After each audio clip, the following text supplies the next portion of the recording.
Bonjour, merci d'écouter ce podcast. Nous sommes l'église évangélique baptiste La Bonne Nouvelle située à Dijon, au 8B rue Jules Viol. Nous serions heureux de vous y rencontrer un jour et nous vous souhaitons une bonne écoute. Qui a déjà lu le livre de Daniel ? Est-ce que ça va ? Il faut peut-être monter le son de l'enregistrement HF, légèrement. Qui a déjà pris le temps de lire un petit peu le livre de Daniel ? Quelques-uns d'entre nous, on a traversé. Qui peut dire qu'il a tout compris ? Honnêtement, moi, je n'ai pas tout compris. Il y a des choses qui sont mystérieuses dans le livre de Daniel, parce que c'est un livre qui est à la fois historique et prophétique. Donc, il y a des choses qui ont été écrites pour le temps de Daniel, et en même temps, il y a des choses qui ont été écrites pour le futur, dont souvent vous allez voir des passages avec l'Apocalypse qui vont se lier. Dans ce livre de Daniel, on nous parle d'un jeune homme. Lorsque Daniel va écrire, il a 86 ans. Mais dans le livre de Daniel, on commence par un jeune homme qui désirait ne pas se compromettre pour son Dieu. Il a fait partie d'une rafle qui a été, par la volonté de Dieu, amenée à Babylone parce que le peuple s'était détourné de Dieu, s'était tourné dans l'idolâtrie, s'était mis à l'idolâtrie, à adorer d'autres dieux que l'Éternel, avait oublié sa loi. Il y avait de plus en plus d'injustice, on ne faisait plus droit aux pauvres, on écrasait, on s'extorquait les uns les autres. Des textes dans Ésaïe qui annoncent cet exil vers Babylone nous parlent de situations que nous connaissons, peut-être même un peu plus proches de nous, où les riches abusaient de leur richesse pour sans cesse s'emparer des maisons, si bien que les moins nantis ne pouvaient même plus s'acheter de maisons. Ils étaient reclus. Et pourtant, c'était le peuple de Dieu sur lequel le nom était invoqué. Ils avaient une loi qui devait leur diriger. Ils avaient une loi qui leur interdisait ces choses-là, qui devait justement ne pas prêter à des taux usuriers exagérés et ainsi de suite. Mais le peuple s'était détourné. Dieu avait envoyé plusieurs fois des prophètes, plusieurs fois, mais le peuple n'avait pas écouté ces prophètes. Et Dieu leur avait prévenu.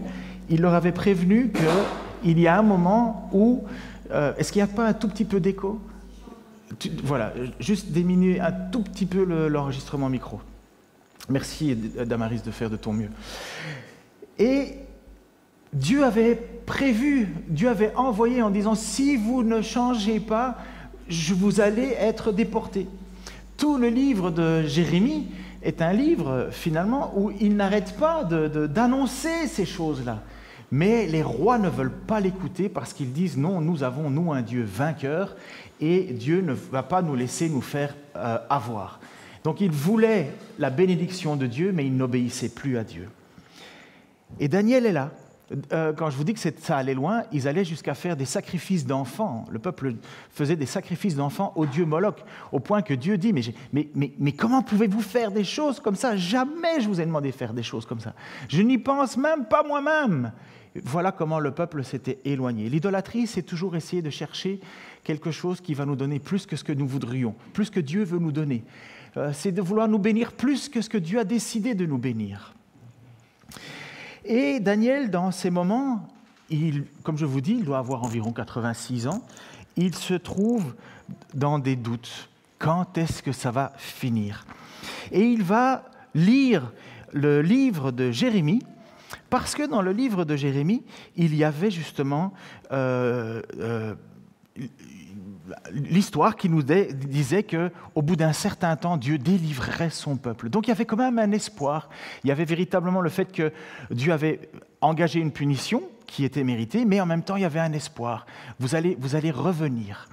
Et cet homme qui a passé tout son temps à vouloir plaire à Dieu se lassait un petit peu et se demandait, mais quand est-ce qu'on va être libre ? Quand est-ce que nous allons pouvoir retourner à Jérusalem ? Puisque Jérusalem, c'était là où il y avait le temple pour louer Dieu. C'était l'endroit où le peuple était heureux de se réunir parce que c'était là où Dieu avait manifesté sa présence. Dans les temps avant, Dieu avait manifesté sa présence dans la tente, vous vous souvenez, quand Dieu avait fait sortir son peuple d'Égypte. avec Moïse, ils avaient fabriqué un tabernacle qui était une tente mobile et c'était là où on allait louer Dieu. Et puis, à un certain moment, là où il y avait le coffre de l'Alliance, et puis, à un certain moment, David voulait reconstruire un temple pour dire, voilà, c'est à Jérusalem. Jérusalem ou Sion, sachez que c'est la même chose. Sion, c'est la montagne. Jérusalem, c'est la même chose. Et nous allons avoir un lieu où nous allons pouvoir louer notre Dieu. David était tout heureux. Peut-être que vous vous souvenez de ce passage-là où lorsqu'il marche, pour la deuxième fois, parce que la première fois, il avait mal fait, où il marche avec le temple, l'arche de l'Alliance qui rentre dans Jérusalem, il saute de joie, il est tout heureux parce qu'il dit, voilà, nous allons pouvoir construire un temple. Et finalement, c'est Salomon qui va construire ce temple. Et Salomon va faire une énorme prière en disant et en commençant, nous savons, ô Dieu, que ce n'est pas ce temple qui peut te contenir, parce que c'est l'univers entier qui est là.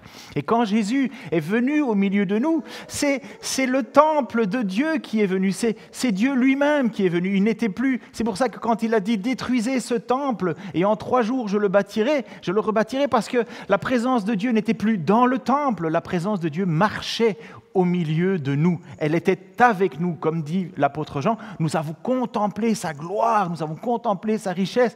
Jean va dire, je peux le dire, je vous l'ai dit, je écris ceci afin que vous sachiez que Jésus-Christ est le Fils de Dieu et qu'en croyant, vous ayez la vie en son nom. Et quand Jésus, c'est sur la raison pour laquelle il a été arrêté, parce qu'il avait dit, détruisez ce temple. Mais il est ressuscité. Mais qu'est-ce qu'il a fait de plus encore en ressuscitant ? Il a dit, patientez et je vous enverrai mon esprit. Il a dit aux apôtres, patientez, attendez et je vous enverrai mon esprit. Et puis par la suite, nous avons découvert quelque chose qui est totalement différent, chose que Jésus a dit à une Samaritaine qui était loin d'être un modèle de pureté, puisqu'elle avait déjà eu 5 maris, et le mari avec qui elle était n'était pas son mari, et elle s'était posé la question à Jésus, disant, mais vous les Juifs, vous dites qu'il faut adorer à Jérusalem, et nous adorons là-bas, sur cette montagne que je crois que c'était Abraham avait fait, ou je ne sais plus lequel, mais où faut-il adorer ? Et Jésus lui a dit, il y a un temps où ce n'est plus ni à Jérusalem, ni sur cette montagne vous adorez, mais Dieu, vous chercherez et vous adorez Dieu en esprit et en vérité. Et c'est à partir de ce moment-là où chaque chrétien, lorsqu'il accepte Jésus-Christ comme son Seigneur et son Sauveur, devient lui-même le temple du Saint-Esprit. Est-ce que vous le saviez ça ? Que vous êtes le temple du Saint-Esprit. Dieu vient tabernacler en vous. C'est pour ça que nous parlons de baptême de l'Esprit, parce que Dieu vient faire sa présence en nous. Oh, nous en sommes pas souvent dignes, n'est-ce pas ? Nous l'attristons souvent, cet Saint-Esprit. Mais la Bible nous dit qu'il n'y a plus un endroit à gauche ou à droite où il faut l'adorer, mais il faut l'adorer en esprit et en vérité. Mais pour l'époque de notre Daniel, il n'y avait pas tout ça. Il n'y avait pas encore ces choses-là. C'était écrit en filigrane. Les textes nous disent que, l'apôtre Pierre va nous dire que les prophètes avaient espéré comprendre la bénédiction que nous avons de savoir que nous avons reçu Jésus-Christ. Eux, ils n'étaient pas au courant de tout ça, mais ils l'espéraient. Et donc, à un certain moment, nous avons Daniel qui est là, qui lit le livre de Jérémie parce qu'il veut savoir à quel moment il va pouvoir retourner louer son Dieu. Il espère pouvoir retourner à Jérusalem. Et il va faire cette prière, qui est une longue prière, mais je n'ai pas voulu la couper parce qu'elle est tellement belle. Alors, écoutez-la. Écoutez le cœur d'un homme qui aime Dieu, mais qui est loin de l'endroit où il devrait être. Il est en exil. Et c'est loin d'être un imbécile, cet homme-là. Il fait partie des hommes qui avaient de grandes qualités. Vous allez voir tout de suite. Et voilà, il fait cette prière. Alors je me tournai vers le Seigneur, Dieu, pour le prier et lui adresser des supplications en jeûnant et en portant un habit de toile et de sac et en me couvrant de cendres. C'était pour montrer à quel point il était dans l'affliction, il était dans la tristesse. J'adressai ma requête à l'Éternel, mon Dieu, et je lui fis une confession en ces termes. Ah Seigneur, Dieu grand et redoutable, toi qui demeures fidèle à ton alliance et qui conserves ton amour envers ceux qui t'aiment et qui obéissent à tes commandements, nous avons mal agi. Nous nous sommes rendus coupables et nous nous sommes révoltés contre toi en nous détournant de tes commandements et de tes lois. Nous n'avons pas écouté tes serviteurs, les prophètes, qui ont parlé en ton nom à nos rois, à nos chefs, à nos ancêtres. et à tout le peuple du pays. Toi, Seigneur, tu es juste, et nous rougissons de honte. Oh, combien de fois nous rougissons pas de honte, n'est-ce pas? Nous rougissons de honte. C'est bien le cas aujourd'hui des Judéens, des habitants de Jérusalem et de tout Israël, de ceux qui sont près, de ceux qui sont loin, dispersés dans tous les pays où tu les as chassés à cause de leur infidélité à ton égard. Seigneur, la honte couvre notre visage, celui de nos rois, de nos chefs et de nos ancêtres, parce que nous avons péché contre toi. Mais toi, Seigneur, notre Dieu, tu as de la pitié et tu pardonnes alors que nous nous sommes révoltés contre toi. Nous ne t'avons pas obéi, Éternel notre Dieu, nous n'avons pas vécu selon les lois que tu nous as données par tes serviteurs les prophètes. Tout le peuple d'Israël a transgressé ta loi, s'est détourné pour ne pas entendre ta voix. Alors la malédiction et toutes les imprécations inscrites dans la loi de Moïse, ton serviteur, se sont déversées sur nous parce que nous avons péché contre Dieu. Tu as accompli les menaces que tu avais prononcées contre nous et contre les chefs qui nous gouvernaient. Tu as fait fondre sur nous un malheur si grand que dans ce monde, il n'y en a jamais eu de pareil à celui qui a frappé Jérusalem. Tout ce malheur nous a frappés conformément à ce qui avait été écrit dans la loi de Moïse. Et nous ne t'avons pas imploré. Éternel, notre Dieu, nous ne nous sommes pas détournés de nos fautes et nous n'avons pas été attentifs à ta vérité. C'est pourquoi, Éternel notre Dieu, tu as veillé à ce que ce malheur fonde sur nous, car tu es juste dans tout ce que tu fais, tandis que nous ne t'avons pas obéi. Et maintenant, Seigneur notre Dieu, tu as fait sortir ton peuple d'Égypte par ton intervention puissante, et tu t'es fait un nom qui subsiste jusqu'à ce jour. Mais nous avons péché, nous avons fait le mal. Oh Seigneur, toi qui fais justice aux opprimés, veuille détourner ta colère et ton indignation de Jérusalem, ta ville, ta sainte montagne, car à cause de nos péchés et des fautes de nos ancêtres, Jérusalem et ton peuple sont en butte au mépris de tous ceux qui nous entourent. Maintenant, ô notre Dieu, écoute la prière et les supplications de ton serviteur, et par égard pour toi-même, considère avec faveur ton sanctuaire dévasté. Ô Dieu, prête l'oreille, écoute, ouvre tes yeux, considère nos ruines, regarde la ville qui t'appartient. Certes, ce n'est pas à cause de nos actions justes que nous te prions et t'adressons nos supplications, mais à cause de ton immense compassion. Seigneur, écoute-nous. Seigneur, pardonne. Seigneur, prête-nous attention et interviens sans tarder par égard pour toi-même, ô mon Dieu, car il s'agissait de la ville et du peuple qui t'appartient. Je continuais à parler dans ma prière en confessant mes péchés et les péchés du peuple d'Israël, en suppliant l'Éternel mon Dieu en faveur de sa sainte montagne. J'étais encore en train de prononcer ma prière quand Gabriel, ce personnage mystérieux que j'avais vu dans une vision précédente, s'approcha de moi dans un vol rapide au moment de l'offrande du soir. Il s'entretint avec moi et me donna des explications en me disant « Daniel, je suis venu maintenant t'éclairer. Dès que tu as commencé à prier, un message a été émis et je suis venu pour te le communiquer, car tu es un bien-aimé de Dieu. » La première fois que j'ai lu ce texte, j'ai été touché par ce petit mot. Car Dieu t'aime.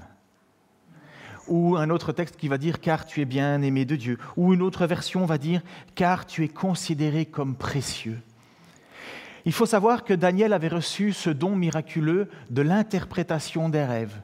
Parce que, à la fois, Dieu a utilisé Nabuchodonosor pour juger son peuple, pour venir le retirer de Jérusalem, faire subir sa juste punition que Dieu avait prévenue.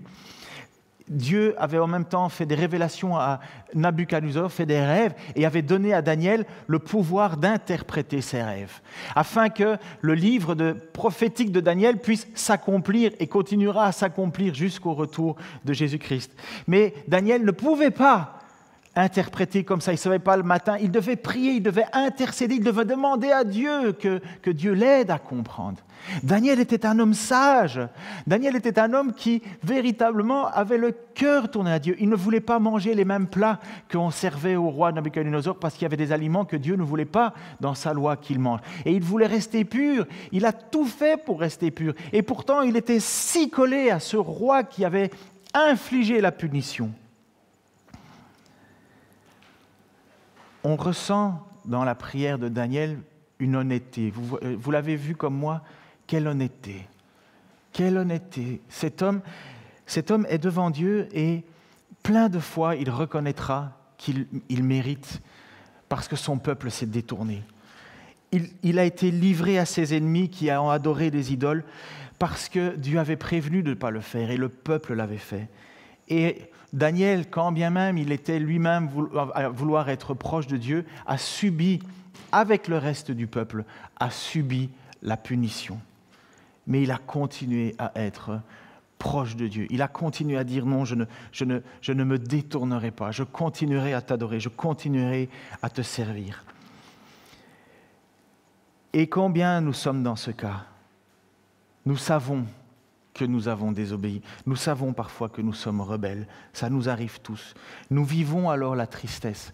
Tristesse du Saint-Esprit. Comme je vous ai dit, le Saint-Esprit est en nous. Si nous appartenons à Jésus-Christ, parce que Christ a mis son empreinte sur nous, si nous avons reconnu Jésus-Christ comme notre Seigneur et Sauveur, et si nous avons déclaré de notre bouche qu'il est ressuscité, nous sommes sauvés, nous dit l'apôtre Paul. Après ça, il y a les marques de notre salut. Et c'est un changement de cœur, la lutte maintenant contre le péché. Mais lorsque nous péchons et que nous avons le Saint-Esprit, ce sont deux choses qui ne vont pas ensemble et nous attristons alors le Saint-Esprit. Un chrétien qui pêche et qui est malheureux, amen. Un chrétien qui persévère dans la lutte et qui n'a pas péché, il peut toujours se réfugier vers Dieu. Mais il y a deux choses que Daniel sait. La première chose, c'est qu'il sait qu'il est pécheur et qu'il fait partie d'un peuple qui a péché. Et le péché qu'on commet parfois peut être de lourdes conséquences dans nos vies. Et nous devons vivre avec les conséquences du péché. C'est la vie. C'est la vie. Daniel n'a pas été pécheur lui-même, sans être pourtant parfait, mais il a subi les conséquences du péché. Daniel ne cache pas sa propre faute. Il va dire « Je continue à parler dans ma prière en confessant mes péchés. » Je crois que je l'ai affiché. « Je continue à parler dans ma prière en confessant mes péchés et le péché de mon peuple Israël. » Combien de fois ça ne nous arrive pas de prier en disant « Oh Seigneur, nous avons péché. Oh Seigneur, nous avons fait ceci. » Et par orgueil, par fierté, par honte, par gêne, on ne dit pas « j'ai péché ». On est au milieu de l'assemblée et nous préférons utiliser des mots larges afin de ne pas trop s'inclure. Non, je continue à parler dans ma prière en confessant mes péchés et les péchés de mon peuple d'Israël. Pourtant, Daniel est un homme qu'on pourrait dire de grande qualité, puisque lorsqu'il a fait partie du service du roi Nabuchodonosor, il y avait une liste que le roi avait dit à un homme qui s'appelle Ashpenaz. Tu peux mettre le texte suivant.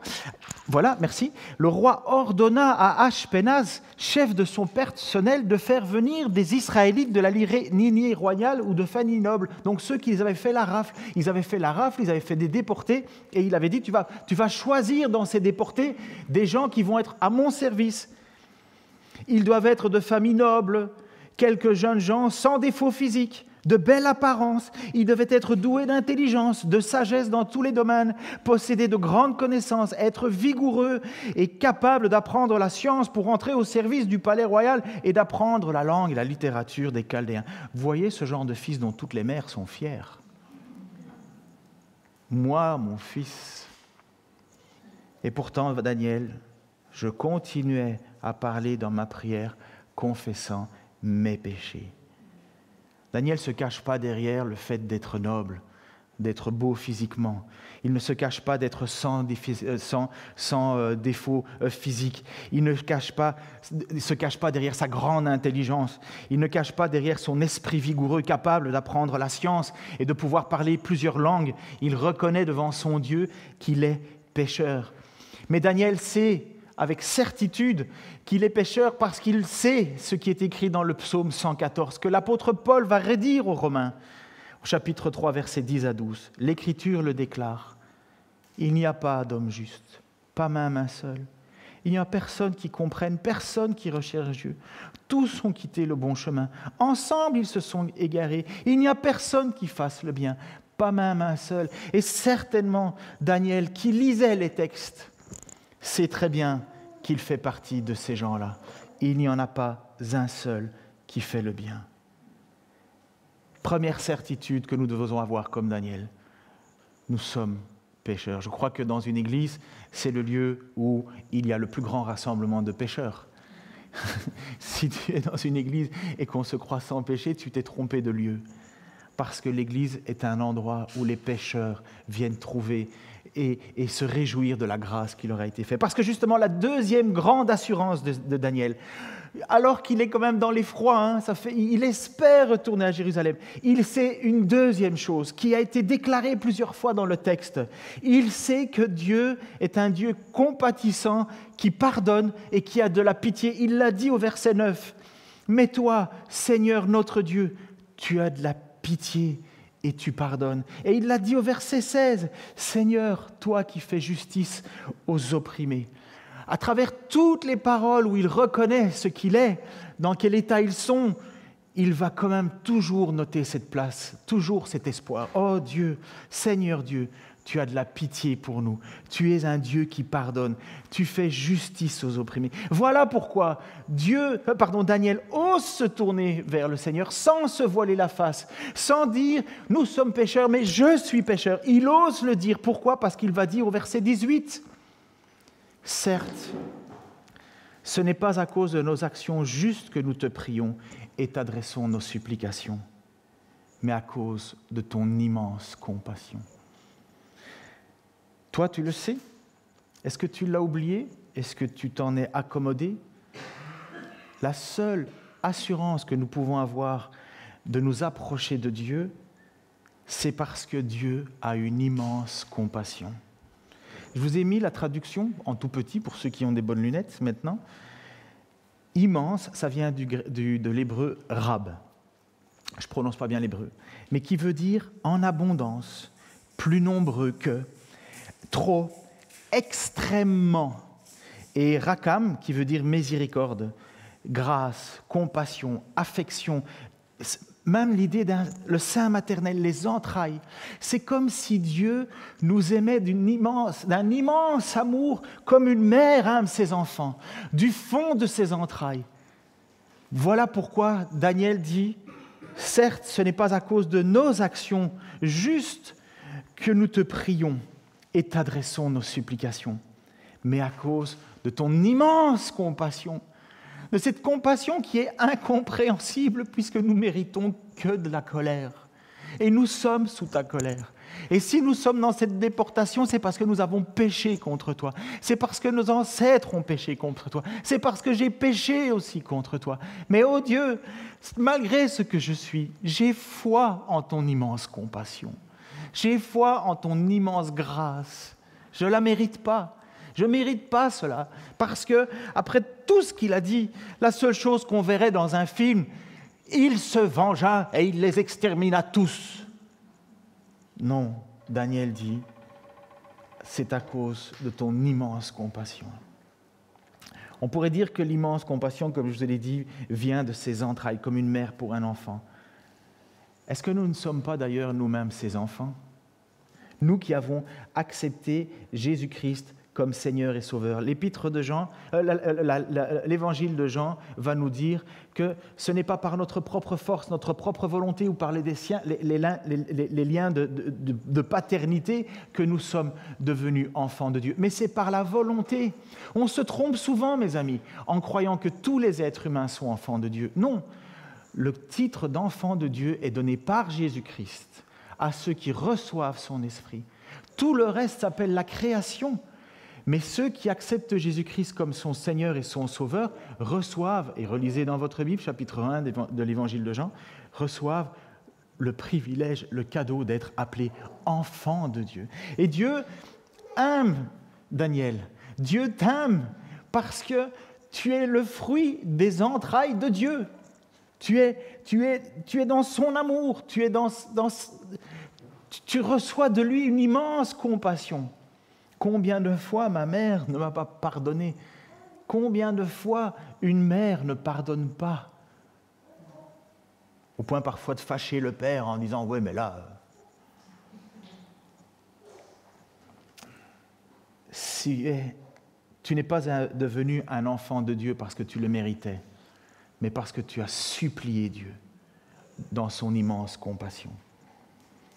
Comme vous l'avez compris, une prière sincère, juste, qui dévoile sa faute, qui dévoile ses erreurs, qui aspire profondément au pardon de Dieu, peut avoir l'assurance d'être écouté.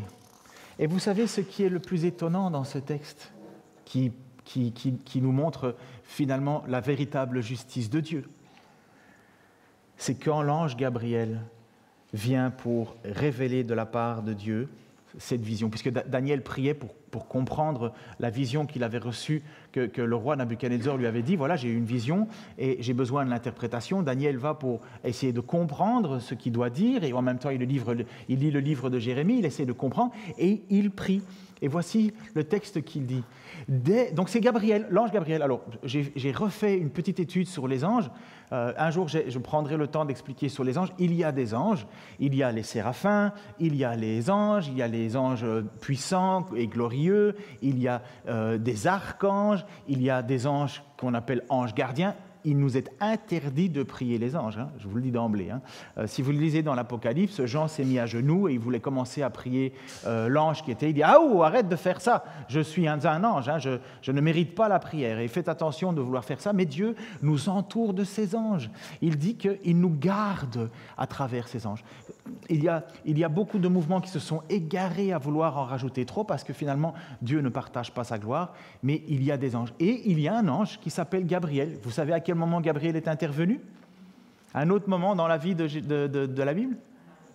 À Marie, lorsque Marie était là. Et à quel autre moment?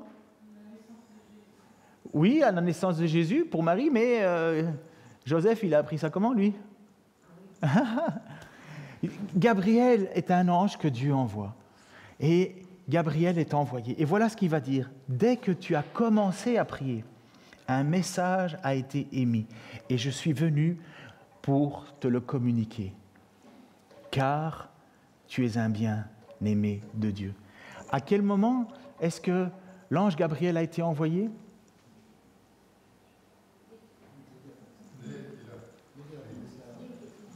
Quelle est la différence entre le commencement et la fin? Est-ce que l'ange a été envoyé à la fin de la prière? Mais non, dès le début. Pourquoi? Non, c'est écrit à la fin. Et je vous assure que c'est ça qui m'émeut. C'est ça qui m'émeut. Dès que tu as commencé à prier, et toute sa prière n'était que reconnaissance de son péché, reconnaissance de sa faute, reconnaissance de son indignité, avec à la fois toujours cet espoir, mais je sais, oh Dieu, que tu pardonnes, je sais, oh Dieu, que tu fais compassion, je sais que ce n'est pas à cause de moi ou de mon mérite, mais c'est parce que j'ai foi en ton immense compassion. Et voilà que l'ange Gabriel dit, dès que tu as commencé à parler, tu n'avais même pas fini, j'ai été envoyé parce que Dieu t'aime.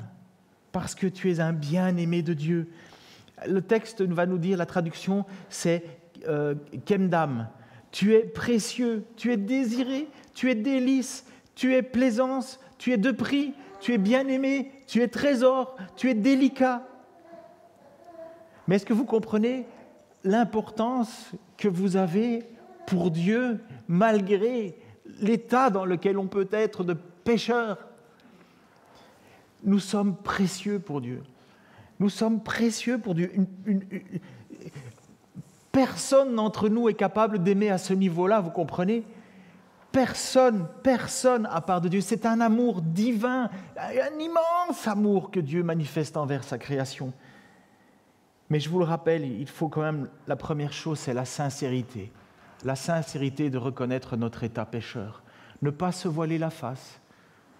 Ne pas se cacher derrière nous, mais dire « je ». Ne pas chercher autre chose que la compassion de Dieu. Et avec cette assurance que nous sommes bien-aimés de Dieu. Dès que tu as commencé à prier, un message a été émis et je suis venu pour te le communiquer, car Dieu t'aime. Je termine avec ce dernier texte pour ce matin, il vient de l'apôtre Jean et vous savez que l'apôtre Jean a eu une grande amitié avec Jésus. Un texte va nous dire l'apôtre que Jésus aimait. Ça ne veut pas dire qu'il n'aimait pas les autres, mais il y avait véritablement une proximité avec l'apôtre Jean. Et Jean va nous rappeler ceci. Mes chers amis, aimons-nous les uns les autres, car l'amour vient de Dieu. Quiconque aime est enfant de Dieu et connaît Dieu. Voici comment Dieu a manifesté son amour pour nous. Il a envoyé son Fils unique dans le monde afin que nous ayons la vraie vie par lui. Et l'amour consiste en ceci. Ce n'est pas vous qui avez aimé Dieu, mais c'est lui qui nous a aimés. La même réponse que Gabriel a dit à Daniel. Car Dieu t'aime. Et là, c'est Jean qui nous le dit. Et l'amour consiste en ceci. Ce n'est pas nous qui avons aimé Dieu, mais c'est lui qui nous a aimés. Il a envoyé son Fils qui s'est offert en sacrifice pour le pardon de nos péchés. Pardon de nos péchés que Daniel n'a pas arrêté de supplier, d'invoquer, de dire « Seigneur, pardonne-nous, pardonne-nous, pardonne-nous ». Et le texte nous dit, et Jean nous dit, ce fameux espoir que Daniel avait, eh bien nous l'avons eu en Jésus pour le pardon de nos péchés. C'est ainsi, mes chers amis, c'est ainsi que Dieu nous a aimés. Nous devons, nous aussi, nous aimer les uns les autres.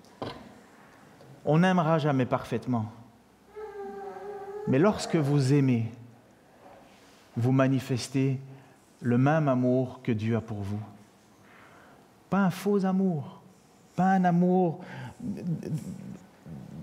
Il y a des amours où il faut être limité. Il y a des amours qui nous font pleurer. Il y a des amours qui nous font regretter de ne pas être assez, de ne pas faire plus.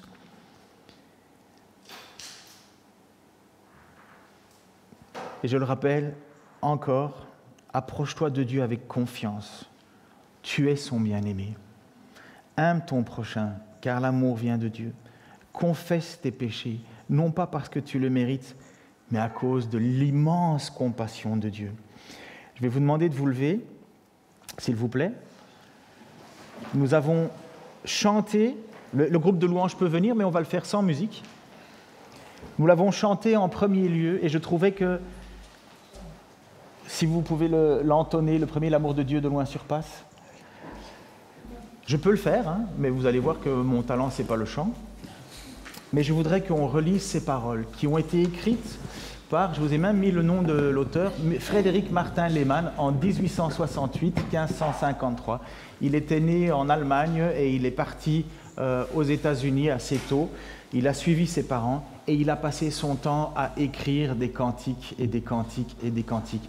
Et c'était son désir que l'on découvre ce que l'on découvre dans les textes. Parce que pour beaucoup qui ne lisaient pas beaucoup la Bible encore, le meilleur moyen de retenir des vérités, c'était de les chanter. Alors, après ce qu'on vient de lire sur l'histoire de Daniel, qui va dire, c'est à cause de ta grande compassion, c'est parce que Dieu, tu nous aimes, que nous pouvons avoir confiance, que tu nous écoutes, que nous allons pouvoir chanter ensemble ce chant-là. Vous êtes prêts? Là. L'amour de Dieu de loin surpasse ce qu'on peut dire un cœur humain. Il est plus grand que les espaces, même en l'abîme, il nous atteint. Pour le péché de notre monde, Dieu nous donna Jésus. Il nous pardonne nos paix profondes. Il sauve les perdus. L'amour de Dieu, si grand, si tendre, est un amour sans fin. Tel est le chant